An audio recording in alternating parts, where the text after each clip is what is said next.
Innalhamdulillah nahmaduhu wa nasta'inuhu wa nastaghfiruh wa na'udzu billahi min shururi anfusina wa sayyiati a'malina may yahdihillahu fala mudilla lahu wa may yudlil fala hadiya lahu asyhadu an la ilaha illallah wa asyhadu anna muhammadar rasulullah amma ba'd. Insyaallah malam hari ini kita melanjutkan kajian sunnah dari kitab Bulughul Maram.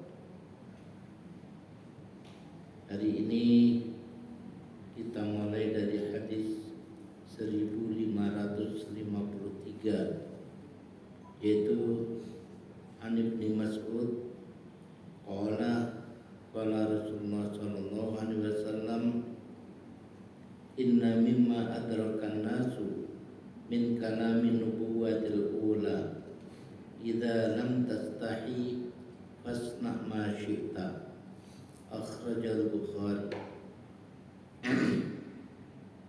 Yang artinya Rasulullah SAW bersabda, inna mimma adrakan nas, sesungguhnya termasuk yang didapatkan orang-orang min kalami nubuwatil ula, dari ucapan nabi-nabi terdahulu, yaitu idza lam tastahi, kalau kamu tidak punya malu, fasna ma syi'ta, maka lakukan apa saja. Akhrajal Bukhari. Hadis ini diriwayatkan oleh Imam Bukhari.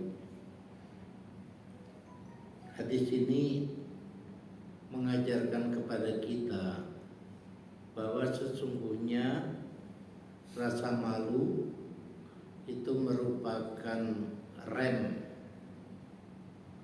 dari setiap orang. Jadi kalau orang tidak punya rasa malu, itu ibaratnya seperti mobil yang tidak ada remnya. Kalau orang tidak punya rasa malu, maka apapun bisa dia lakukan.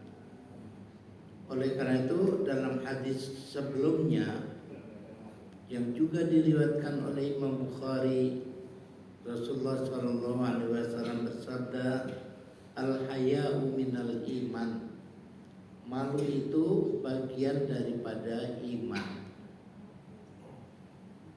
Dan termasuk orang yang dosanya tidak bisa diampuni, dalam hadis disebut al-mujahir.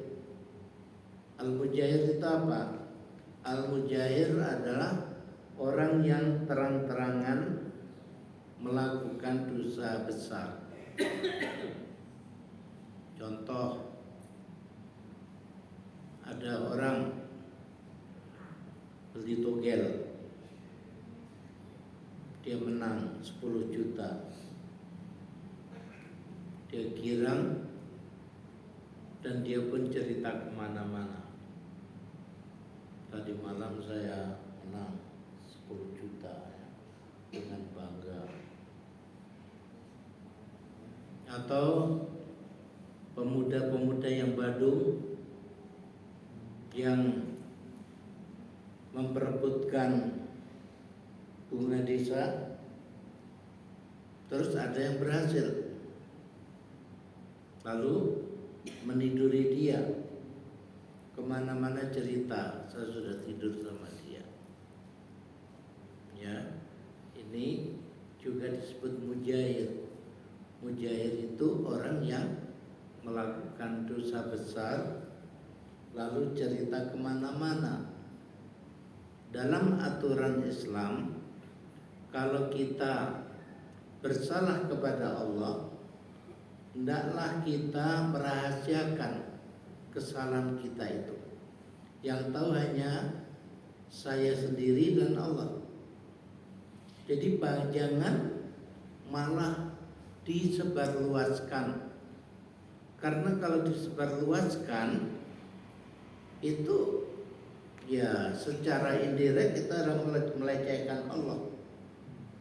Ini ada hukuman Allah, ada aturan Allah, saya terjang, saya malah bangga cerita ke mana-mana. Ini menyebabkan dosa orang itu tidak akan diampuni oleh Allah. Nah, kembali pada hadis tadi, bahwa orang kalau nggak punya rasa malu, maka lakukan apa saja. Saya pernah dengar cerita dari orang Malaysia. Orang Malaysia ini teman waktu kuliah di Jerman. Orangnya memang suka bercanda. Jadi cerita dia, ada beberapa wanita duduk di suatu tempat. Nah, terus ada beberapa laki-laki yang membuat perlombaan. Siapa yang menang, maka dia mendapat hadiah. Lombanya apa? Disuruh telanjang melewati gerombolan perempuan tadi. Gak ada yang berani. Ada yang satu dapat akal, gimana caranya, maka bajunya dilepas, tinggal kepalanya saja ditutup. Kepalanya ditutup, lalu lewat di depannya. Orang kan kalau nggak ketahuan ya, wajahnya kayak apa, ini siapa, nggak perlu malu karena tahu orang nggak ada yang kenal. Makanya saya kadang-kadang ingin mengingatkan aparat pemerintah itu yang pakai kepala-kepala yang aneh-aneh ya, yang minta-minta di perempatan, apa nggak sebaiknya sesekali diperiksa. Jangan-jangan ada penjahat yang melarikan diri ya, dengan cara pakai topeng, ya nggak akan ketahuan. Kembali lagi kepada tadi, orang kalau nggak punya rasa malu bisa melakukan apa saja, karena malu itu tempatnya di muka, di wajah ya. Makanya tadi begitu, asal ditutupi mukanya sudah berani dia berjalan telanjang di depan perempuan. Tapi kembali pada hadis tadi, bahwa ketika rasa malu itu sudah tidak ada, maka manusia punya potensi untuk melakukan apapun. Nah, kita mengalami di zaman sekarang ini ya, banyak pejabat-pejabat yang melakukan korupsi. Rasa malu nggak ada. Coba bapak-bapak perhatikan orang-orang yang ketangkap OTT misalnya, terus dia diadili di KPK. Begitu selesai pengadilan, dia keluar, masih di teras KPK, dia melakukan jumpa pers. Coba kan kelihatan gagah, tersenyum kanan kiri, seolah-olah nggak punya kesalahan apapun. Sangat beda dengan pencopet. Ya, pencopet tertangkap di pasar, yang dicopet berapa? 10.000 atau 5.000. Lalu masyarakat marah. Dia ketika digelandang itu berusaha dengan bajunya atau jaketnya ya, menutup kepalanya, disembunyikan. Artinya dia masih lebih punya rasa malu daripada orang yang mencuri harta negara, harta rakyat miliaran rupiah.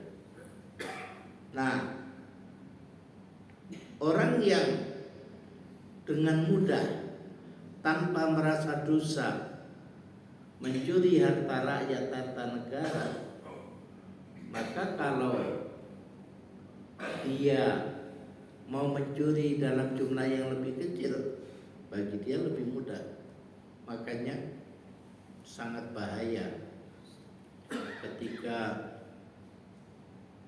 anggota dewan mengeluarkan satu aturan bahwa orang setelah keluar dari penjara boleh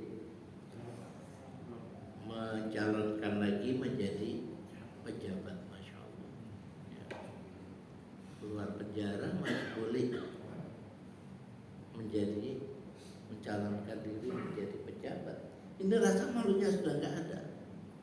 Mau diapakan negara kita nanti? Nah, inilah masalahnya.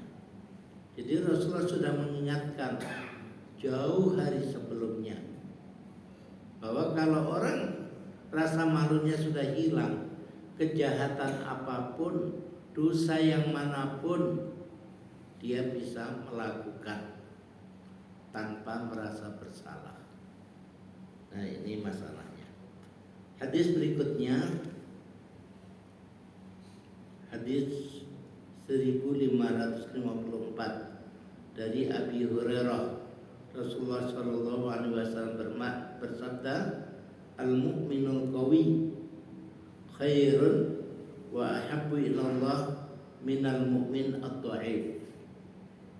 Orang yang beriman dan dia kuat itu lebih baik dan lebih dicintai oleh Allah dari orang mukmin yang lemah. Wa fi kullin khairun, dan pada masing-masing, baik pada orang beriman yang kuat ataupun orang beriman yang lemah, pada kedua-duanya terdapat kebaikan. Ihris ala ma yanfa'uka, hendaklah kamu mengutamakan, mendahulukan sesuatu yang bermanfaat bagimu. Wasta'in billah, dan minta tolonglah kamu kepada Allah. Wala ta'jas, dan jangan pernah merasa lemah. Wa in asabaka syai' fala taqul, dan kalau kamu terkena musibah, jangan mengatakan lo anni fa'altu kadza kana kadza. Seandainya saya tadi melakukan ini, tentu yang terjadi begini. Walakin kul, akan tapi katakanlah, masya Allah fa'al, apa yang qadarallah wa masya Allah fa'al, Allah telah mentakdirkan, dan apa yang dikehendaki Allah, Allah wujudkan. Fa inna law, karena kata-kata law itu artinya seandainya, taftahu amala syaitan, dia membuka amalan setan. Diriwayatkan oleh Imam Muslim. Jadi hadis ini pertama merupakan pelajaran bagi kita bahwa orang mukmin yang kuat itu lebih baik dan lebih dicintai Allah dari orang mukmin yang lemah. Maksudnya apa? Maksudnya orang yang beriman, artinya keimanannya ini sudah sesuai dengan kriteria Al-Quran dan As-Sunnah, tapi dia kuat. Kuat ini maksudnya apa? Kuat itu bisa fisiknya, bisa otaknya cerdas, bisa ilmu agamanya, bisa juga ilmu-ilmu yang lain, ya, yang lain-lain tadi kuat. Sudah beriman, dia kaya raya. Sudah beriman, dia cerdas. Sudah beriman, dia adalah seorang yang pandai mengobati orang. Ya, jadi punya kelebihan-kelebihan, punya kekuatan yang tidak dimiliki oleh orang lain. Itu lebih baik menurut Allah dan lebih dicintai dari orang yang beriman tapi lemah. Beriman tapi lemah, maksudnya imannya sudah sesuai dengan petunjuk Quran dan Sunnah, tapi dia lemah ekonomi misalnya, lemah fisiknya, lemah ilmunya, ya. Kalau orang kuat tentu bisa dimanfaatkan, bisa diminta tolong oleh orang lain. Tapi kalau orang lemah ekonomi misalnya, saudaranya pengen pinjam uang karena terdesak oleh suatu keadaan, gak bisa dia pinjamkan. Kenapa? Karena dia sendiri lemah ekonomi. Gitu juga ketika ada orang yang diancam oleh penjahat. Nah, orang ini tahu, tapi dia lemah, nggak punya ilmu bela diri, ya, nggak mampu mengatasi penjahat. Dia cuma punya iman saja, imannya bagus. Maka lebih baik adalah orang yang beriman tapi kuat, ya, kuat fisiknya, punya ilmu bela diri dan lain sebagainya. Tapi Allah menyatakan bahwa dua-duanya baik. Ya, manusia itu asal beriman dia baik. Asal beriman, yaitu iman yang benar, maka dia baik. Dia insya Allah terjamin masuk surga. Tapi dengan adanya pesan Nabi tadi, kita ini dimotivasi untuk mempersiapkan diri, untuk mendidik putra-putri kita agar mereka itu kelak menjadi orang tidak sekedar beriman, tapi juga di samping beriman tadi kuat di bidang ini, kuat di bidang itu, dan lain sebagainya. Ya, jadi Islam ini mendidik kita untuk menjadi orang kuat. Kita bukan dididik untuk menjadi manusia malas, manusia yang ya nyerah dengan keadaan. Punya orang tua kaya raya, ketika meninggalkan warisan, lalu anak tadi karena salah didik, dia sudah lebih suka dia hidup nganggur dengan menghabiskan warisan yang banyak.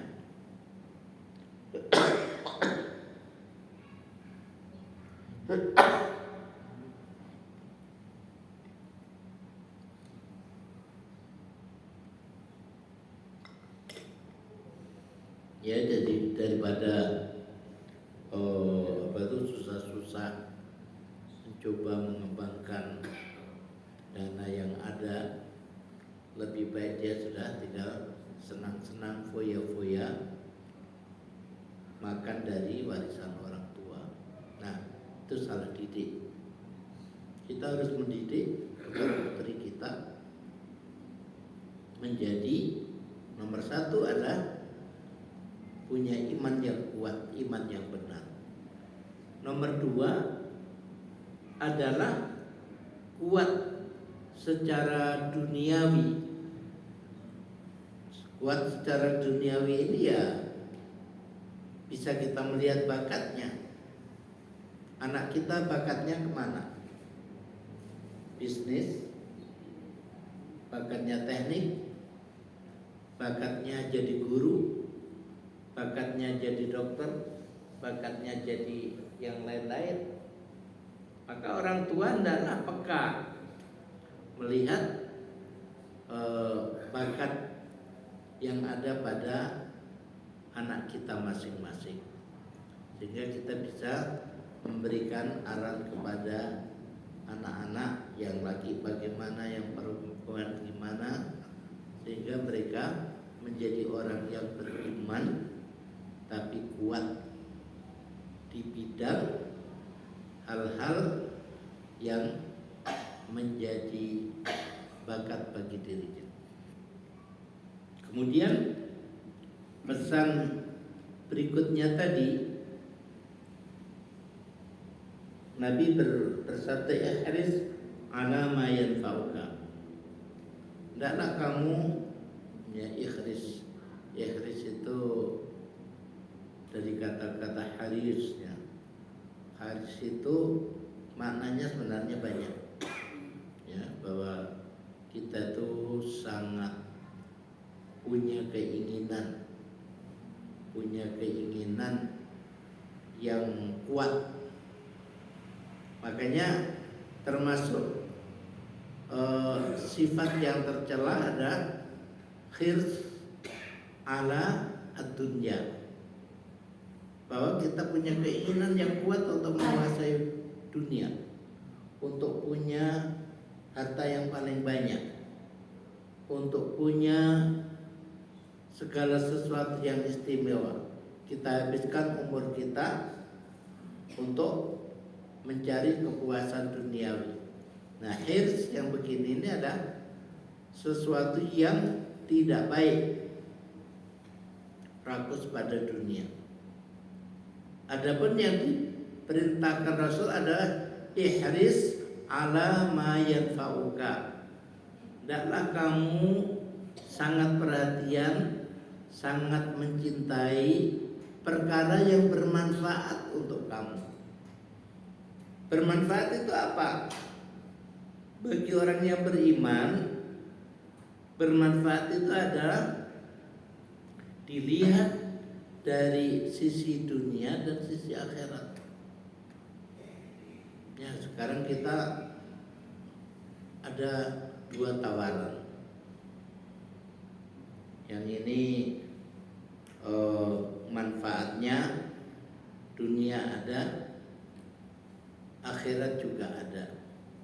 Tapi manfaat dunianya gak seberapa besar kalau dibanding dengan yang ini. Yang ini manfaat dunianya besar, tapi akhiratnya dipertanyakan.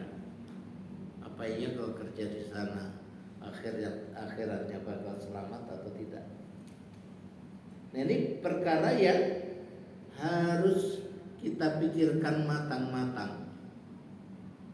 Kita mengikuti konsep Nabi, hendaklah kita perhatian, hendaklah kita mencintai sesuatu yang paling manfaat untuk kita. Tentunya adalah yang memberi manfaat dunia dan akhirat. Kemudian wasta'in billah, dan hendaklah kamu selalu minta tolong kepada Allah.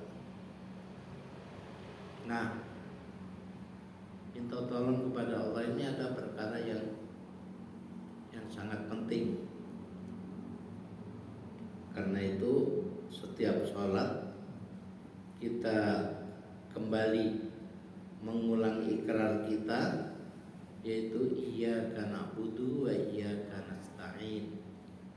Kepadamu lah ya Allah kami menyembah, dan kepadamu kami minta pertolongan. Iyyaka itu mempunyai makna khusus, ya. Jadi dalam kaidah bahasa Arab, subjek ini kalau kita letakkan di depan dengan kita letakkan di belakang itu maknanya beda. Kalau kita letakkan di belakang seperti kebiasaan bahasa kita, ya, kami minta tolong kepadamu, itu bahasa Arabnya nasta'inuka.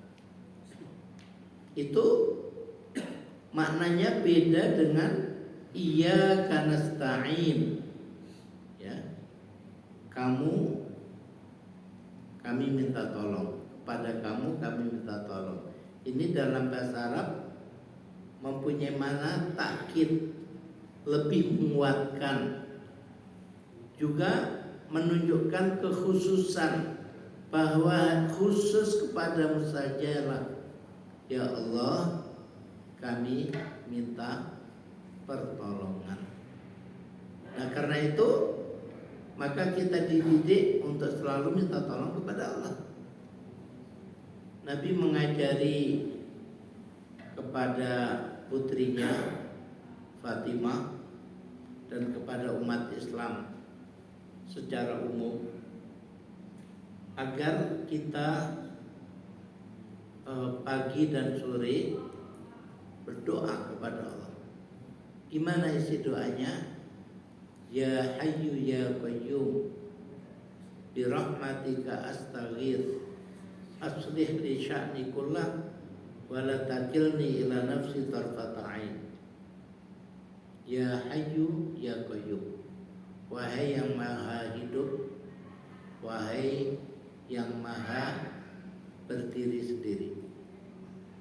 Bi rahmatika astaghits, aku mohon curahan rahmatmu. Aslih li sya'ni kullah, perbaikilah seluruh keadaanku, keadaan duniaku, akhiratku, keislamanku, keimananku, ekonomiku, ya. Perbaikilah seluruh keadaanku. Wala takilni ila nafsi tarfata ain, dan janganlah ya Allah Engkau biarkan aku bertawakal pada diri sendiri, tarfata ain, meskipun sekejap mata.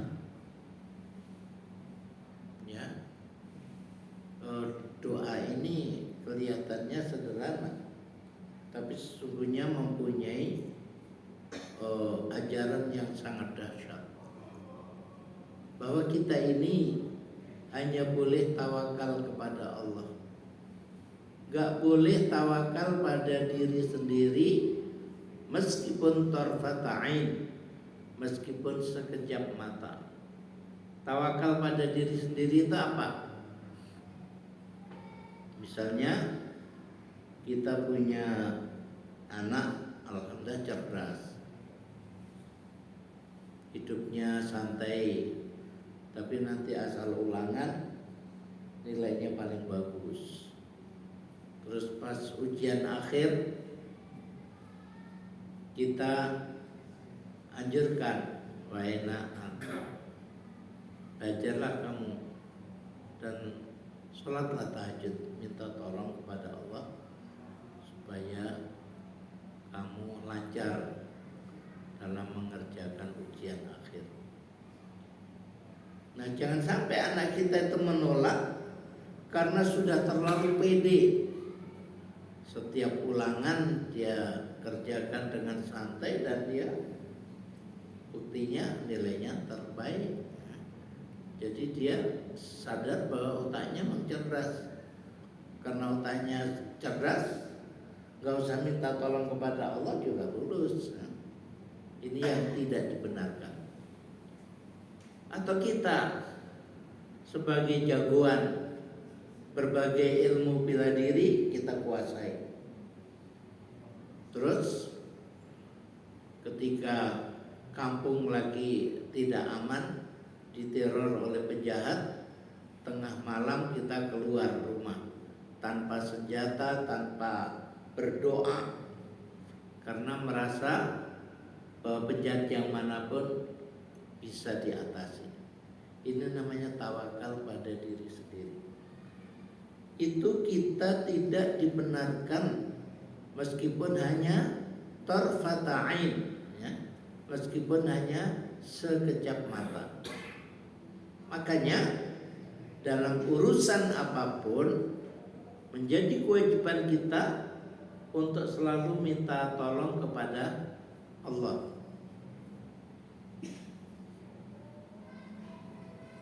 Ada Isya? Belum. Berapa menit lagi? 10 menit lagi. 10? 2.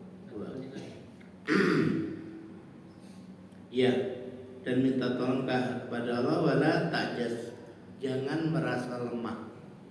Ya, jangan pernah merasa lemah. Karena sekarang ini posisi-posisi strategis dikuasai oleh anti-Islam, lalu kita merasa lemah. Jangan.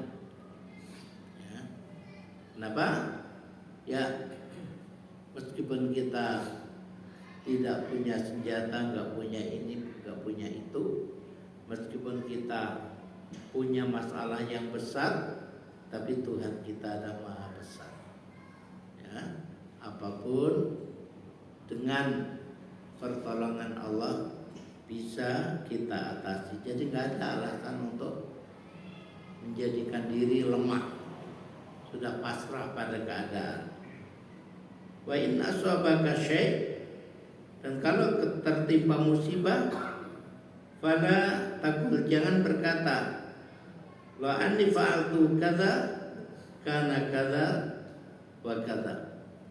Seandainya aku tadi berbuat begini atau bersikap begini, tentu yang terjadi ada begini dan begitu.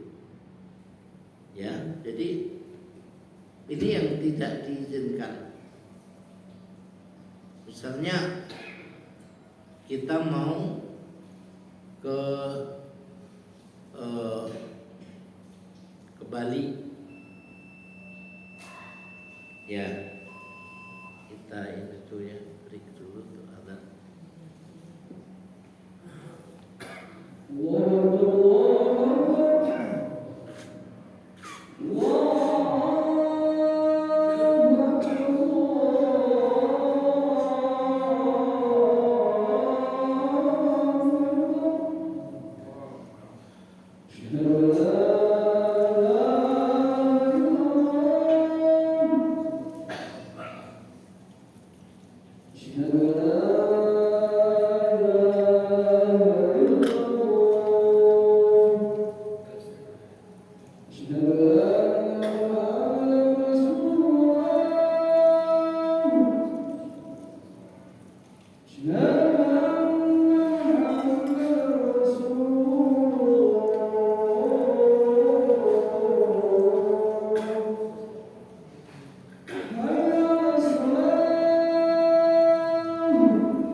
Jadi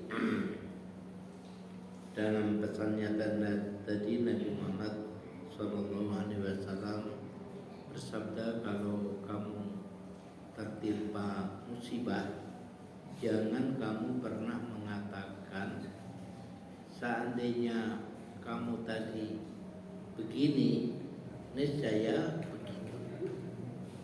Nah, kita hanya diizinkan mengatakan qadarullah wa ma syaa fa'al.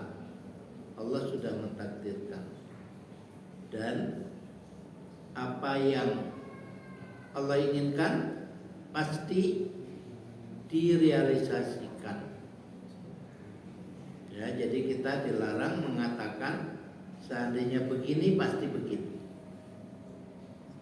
Kenapa? Di ujung hadis tadi dikatakan bahwa kata-kata seandainya itu membuka pintu setan. Kenapa? Karena kita ini sebenarnya kan nggak tahu dengan takdir Allah. Anak kita mau pergi dari Jakarta ke Surabaya. Nah, kita sudah menyarankan baiknya kamu naik pesawat aja lah. Ternyata dia pilih naik bis malam. Ketika naik bis malam, kecelakaan, kakinya patah. Lalu ayahnya gak boleh marah. Coba kamu tadi ngikut saran papa, kamu naik pesawat, kan gak akan terjadi. Itu yang dilarang dalam Islam. Ya, karena segala sesuatu itu sudah ditakdirkan oleh Allah, termasuk bahwa kakinya menjadi patah. Itu takdir Allah. Bahwa dia di sisa umurnya hidup di atas kursi roda, itu takdir Allah. Ada beberapa tahun yang lalu orang Palestina mendapatkan pekerjaan di Amerika. Begitu dapat pekerjaan yang cukup bagus, maka istri dan anak-anaknya didatangkan dari Palestina. Mereka berangkat saya nggak tahu yang jelas,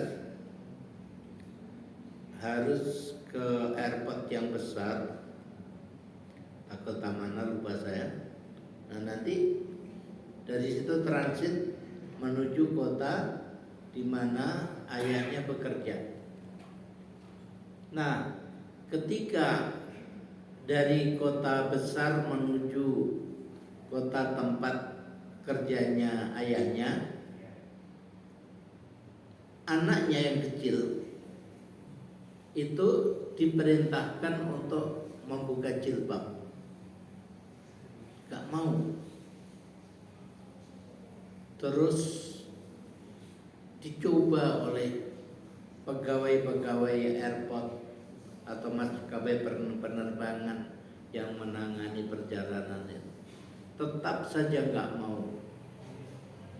Sampai waktu di mana pesawat yang menuju ke kota kecil itu mau berangkat, tetap saja anak gadis itu nggak mau.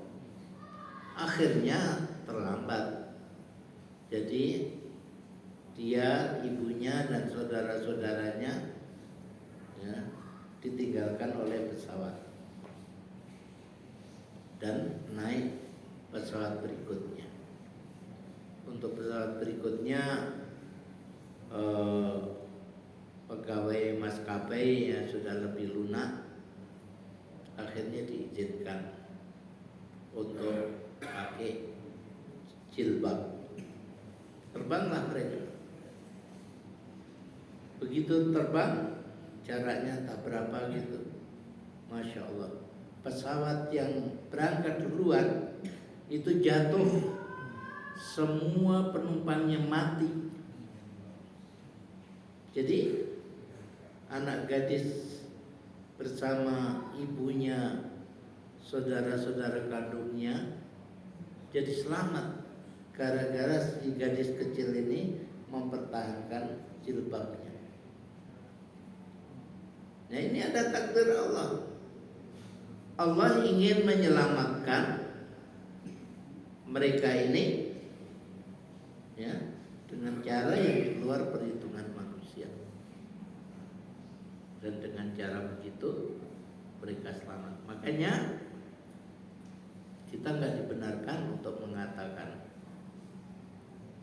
"Au kuntu kata lakana kata." Seandainya aku tadi begini, niscaya yang terjadi begini. Nggak bisa.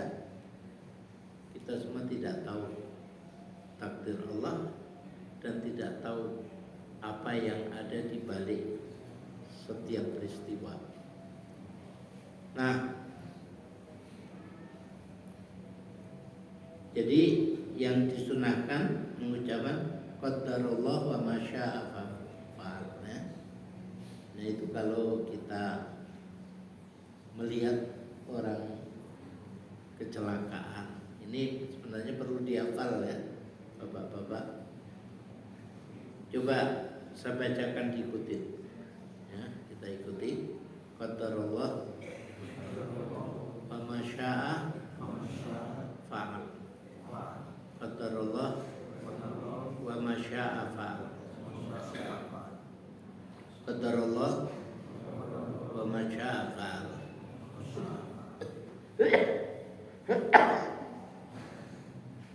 Jadi qadarullah, semua sudah ditakdirkan Allah. Dan apa yang Allah kehendaki pasti diwujudkan. Fa inna lau, sebab lau ya, lau itu artinya kalau saya begini, kalau saya begitu, itu yaftah amala syaitan. Lau itu membuka amal setan. Amal setan itu apa? Ya, ujung-ujungnya ada mengingkari takdir. Ya, ujung-ujungnya komplain atau menyalahkan Allah. Ya Allah, seandainya anak saya tadi mau ikut nasihat bapaknya, tentu gak akan mati. Nah, seolah-olah bahwa matinya itu sesuatu yang di luar takdir. Berarti kita tidak beriman pada takdir. Padahal beriman pada takdir itu merupakan syarat kita disebut orang beriman. Ya kan, rukun iman ada 6, salah satunya iman pada qada dan qadar. Jadi kalau sampai kita tidak mengimani takdir Allah, itu kita bukan orang beriman. Ya. Jadi persoalan ini ada persoalan yang serius. Dari sana setan bisa menyesatkan kita. Ya, demikian Bapak-bapak sekalian. Gimana, langsung ditutup ya. Jadi mari kita akhiri kajian malam hari ini dengan membaca penutup majelis.